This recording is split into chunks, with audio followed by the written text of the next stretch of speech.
Hello students, welcome back on YouTube channel. Students, हम लोग question paper solve कर रहे थे जीएमआईटी के। तो आज हम यूनिट 3 का इंपॉर्टेंट क्वेश्चन करेंगे, state and prove Lebesgue decomposition theorem. आपके पास ये स्टेटमेंट आएगी, आपने इसकी मतलब ये क्वेश्चन आएगा, आपने इसकी स्टेटमेंट भी लिखनी है और उसको प्रूफ भी करना है। ठीक है, चलिए लिखते हैं इसको। हाँ जी बच्चे जी, तो इस थ्योरम की स्टेटमेंट है, let V and mu be two finite measures define on rho. V और म्यू आपके पास टू फाइनाइट मेजर्स हैं जो किस पे डिफाइन हो रहे हैं, रो पे डिफाइन हो रहे हैं। हाँ जी, then decomposition of X into mutually disjoint locally measurable set E A B such that कि जो वी ई आपका होगा वो होगा म्यू ई के, V A equals to 0 and mu B equals to 0 and hence v is equals to V E plus V B. अब आपने ये ध्यान रखना है बच्चे, हमने v के साथ यहाँ पे a लिया था और इसको 0 पुट किया था। अब यहाँ पे हम v के साथ क्या ले रहे हैं, b, e और b को ले रहे हैं। ठीक है, similarly mu equals to mu E plus mu A, या हमने म्यू बी को इक्वल्स टू 0 डिफाइन किया था। अब हम यहाँ पे म्यू को mu E plus mu A ले रहे हैं। ठीक है, वी में सपोज कि moreover that E and B are measurable. हम क्या सपोज कर रहे हैं, जो ई और बी है वो दोनों क्या हैं, मेजरेबल हैं। ठीक है, ये स्टेटमेंट है। हाँ जी बच्चा जी, तो हमने स्टेटमेंट लिखी। अब हम लेबेसग्यू डिकम्पोजिशन थ्योरम को क्या करेंगे, प्रूफ करेंगे। ठीक है, करें प्रूफ। चलिए, प्रूफ क्या है बच्चे, since v is less than equals to v plus mu, जो v है वो लेस है v प्लस म्यू से। ठीक है, देयरफॉर बच्चे जो v होगा वो इक्विवेलेंट होगा v प्लस म्यू के। क्यों? क्योंकि हम जानते हैं कि अगर इफ़ v एंड म्यू, जो v और म्यू दोनों हैं, मेजरेबल स्पेसेस हैं define on rho such that कि अगर v लेस देन इक्वल है म्यू के, देन जो v होता है इक्विवेलेंट होता है म्यू के। ठीक है, ये थ्योरम होती है। तो इस थ्योरम के अकॉर्डिंग हम ये कह सकते हैं, अगर v लेस है v प्लस म्यू से तो v इक्विवेलेंट हो जाएगा v प्लस म्यू के, और इसको हमने नाम दे दिया इक्वेशन नंबर 1। क्लियर यहाँ तक? हाँ जी, और नेक्स्ट थ्योरम हमारी क्या कहती है बच्चे, वी नो दैट कि इफ़ अगर v और म्यू फाइनाइट मेजर्स हैं ऑन रो पे, ठीक है, सच दैट जो v है वो किसके इक्विवेलेंट है, म्यू के, then there exist a measurable set e। तो एक ऐसा मेजरेबल सेट e एग्जिस्ट कर जाता है सच दैट बच्चे कि v किसके इक्वल हो जाता है, म्यू e के। v किसके इक्वल हो जाता है, म्यू e के।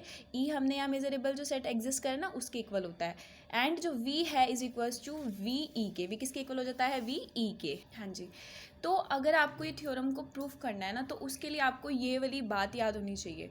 ये मोस्ट इंपॉर्टेंट है, ये आगे भी यूज़ होगा, इसलिए आप मान लीजिए ये आप अच्छे से याद कर लीजिए। ठीक है, ये थ्योरम जो है इसको आप अच्छे से लर्न कर लीजिए, क्योंकि इसका इस थ्योरम में इसको सॉल्व करने के लिए इस थ्योरम का यूज़ बार बार हो रहा है। ठीक है, चलिए अब हमने डिफाइन किया। अब हमें ये क्या कह रहा था कि v अगर इक्विवेलेंट है v प्लस म्यू के, तो इस थ्योरम को अप्लाई करके एक ऐसा measurable function measurable set exist करेगा f सच दैट कि v इज किसके इक्वल हो जाएगा, v प्लस म्यू f के। क्यों? क्योंकि यहाँ पे जो v है वो किसके इक्विवेलेंट है, v प्लस म्यू के। क्लियर यहाँ तक?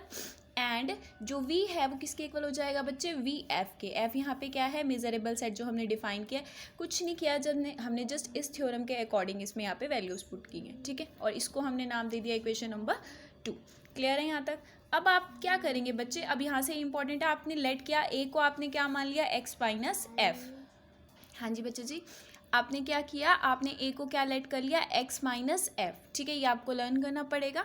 तो आपने a को माना x माइनस एफ, तो वी ए, हम a को हमने वी ए को 0 पुट करना है ना। ठीक है, 0 वैल्यू निकालनी है, तो इसलिए हम यहाँ v लगाएंगे कि V A equals to V X minus V F हो जाएगा। क्यों? क्योंकि a इक्वल है x माइनस एफ के। क्लियर है यहाँ तक? अब हमें पता है कि जो वी एक्स ई होता है उसको अगर हम सॉल्व करेंगे तो वी एक्स इंटरसेक्शन ई लिखेंगे। ठीक है, वो किसके इक्वल हो जाएगा, वी ई के। तो V X equals to V हो जाएगा, तो यहाँ से वी एक्स को हम वी लिख सकते हैं। क्लियर? और V F as it is हमें पता है जो वी एफ है वो किसके इक्वल है, वी के। ठीक है, वी एफ किसके इक्वल है, वी के। तो यहाँ वी, तो वी ए की वैल्यू क्या हो गई, 0, और इसको हमने नाम दे दिया इक्वेशन नंबर 3। आई होप कि आपको यहाँ तक समझ में आएगा, बहुत ईजी है, जस्ट ये 2 थ्योरम्स अप्लाई हुए हैं और आपको ये याद रख करना है। ठीक है, क्लियर? आगे चलते हैं। हाँ जी बच्चे जी, हमने वी ए को इक्वल्स टू 0 पुट किया, निकाली उसकी वैल्यू। अब हमने कहा था जो v है वो इक्विवेलेंट है v प्लस म्यू के, f के, है ना, हमने ये कहा था। तो v प्लस म्यू एफ को आप लिख सकते हैं V F plus mu F. ठीक है, और वी एफ आपका किसके इक्वल है, v के। फ्रॉम इक्वेशन नंबर 2 हमने दिखाया था, तो plus V F V F जो वी है प्लस म्यू एफ के, तो आप क्या कह सकते हैं कि जो वी प्लस म्यू एफ है वो किसके इक्वल हो जाएगा बच्चे, वी प्लस म्यू एफ के। क्लियर यहाँ तक, और इसको हमने नाम दे दिया इक्वेशन नंबर 4। अब नाउ आपने क्या कहा, आपने कहा जो v है वो इक्वल है v प्लस म्यू एफ के, ठीक है, और जो ये है ये इक्वल है v प्लस म्यू एफ के, ठीक है, ये किसको इक्वल है v प्लस म्यू एफ के। तो आप यहाँ से कह सकते हैं कि v is equals to v plus mu F, ठीक है। क्लियर है यहाँ तक, कुछ मुश्किल नहीं है, ईजी है, आप ध्यान से समझेंगे आपको समझ में आ जाएगा। और इसको आपने नाम दे दिया इक्वेशन नंबर 5। अब ध्यान से देखिए, हाँ जी, हम क्या कह रहे हैं कि v plus mu F equal है v के, और v plus mu F equivalent है v के, ठीक है। अब हम क्या जानते हैं बच्चे कि अगर जो म्यू इक्विवेलेंट है v के एंड v इक्विवेलेंट है रो के, तो म्यू है वो इक्विवेलेंट किसके हो जाएगा, रो के, ठीक है। तो ये थ्योरम अप्लाई करके हम कह सकते हैं कि जो वी एफ है वो किसके इक्विवेलेंट है, म्यू के, यानी जो म्यू एफ है वो किसके इक्विवेलेंट हो गया, v के। अब अगर वी एफ इक्विवेलेंट हो गया म्यू के, तो मैंने आपको बोला था ये थ्योरम अप्लाई होगी, पीछे वाली थ्योरम है सेम। हाँ जी, पीछे वाली थ्योरम क्या कह रही थी बच्चे कि अगर v और म्यू आपके पास फाइनाइट मेजर्स हैं ऑन रो पे, सच दैट कि अगर v इक्विवेलेंट है म्यू के, तो एक मेजरेबल सेट एग्जिस्ट करेगा e, सच दैट कि v किसके इक्वल हो जाएगा, म्यू e के, और जो v है वो किसके इक्वल हो जाएगा बच्चे, v e के। तो ये थ्योरम हमने यहाँ अप्लाई किया, मैंने आपको बोला था इसलिए कि ये थ्योरम आप अच्छे से लर्न कर लीजिए, ठीक है। चलिए, तो अगर म्यू एफ इक्विवेलेंट है v के, तो एक ऐसा मेजरेबल सेट एग्जिस्ट करेगा जी, सच दैट बच्चे जो म्यू एफ है वहाँ हम v लेके चले थे, ठीक है, v इक्विवेलेंट था म्यू के, तो इसलिए हमने v को लिया। अब हम म्यू एफ लेके चले हैं, इसलिए हम म्यू एफ क्या कह रहे हैं, mu F is equals to v G. Clear यहाँ तक, ठीक है। एंड जो म्यू एफ है वो इक्वल हो जाएगा म्यू एफ जी के, ठीक है। क्यों बच्चे, क्योंकि यहाँ जो v है वो किसके इक्वल है, v e के। क्लियर यहाँ तक, और इसको हमने नाम दे दिया इक्वेशन नंबर 7। हाँ जी बच्चे जी, अब आपने वहाँ पे क्या किया था, आपने a को डिफाइन किया था x माइनस एफ, ठीक है।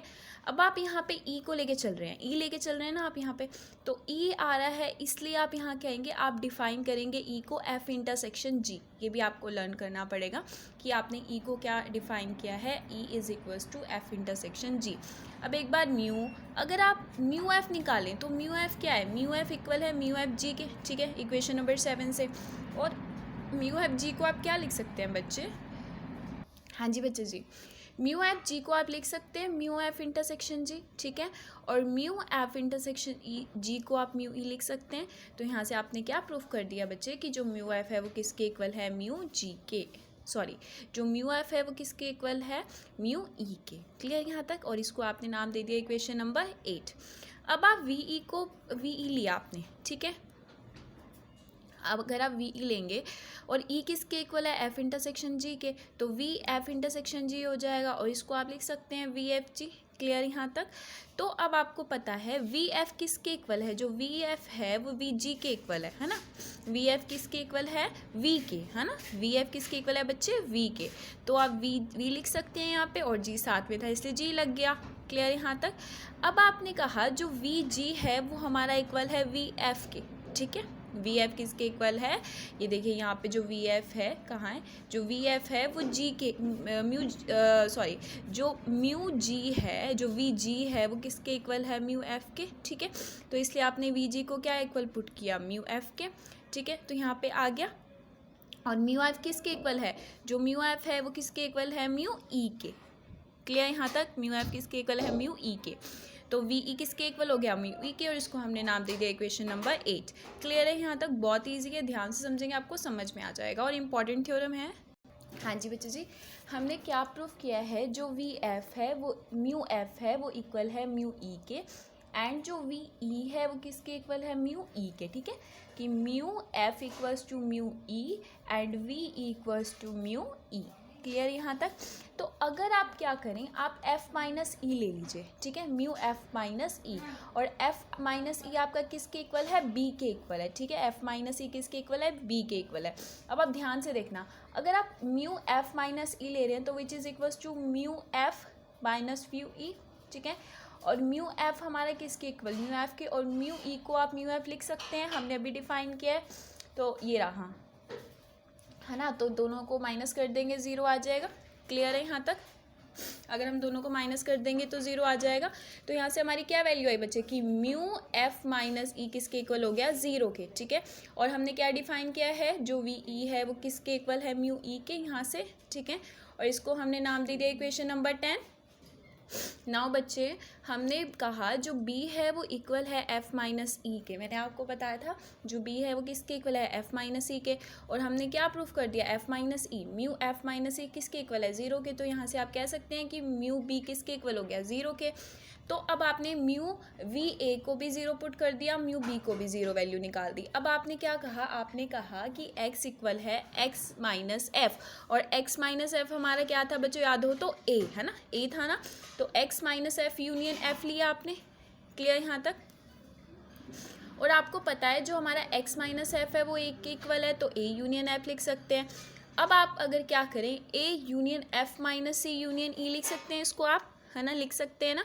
तो ये किसके इक्वल है b के, और ये किसके इक्वल है, तो आप क्या कहेंगे कि x is equals to a union b union e। और इसको आपने नाम दे दिया इक्वेशन नंबर 11। आई होप बच्चों कि आप सबको यहाँ तक क्लियर होगा, ठीक है। हाँ जी बच्चे जी, हेयर जो f है हमारा बच्चे, जो f है वो कहाँ से बिलोंग कर रहा है, रो में से। और रो कहाँ किसका सबसेट है, रो h का। और रो h हमारा क्या है, set of all locally measurable sets, ठीक है। तो आप क्या कह देंगे कि x माइनस एफ भी आपका कहाँ से बिलोंग कर जाएगा, रो h में से, ठीक है।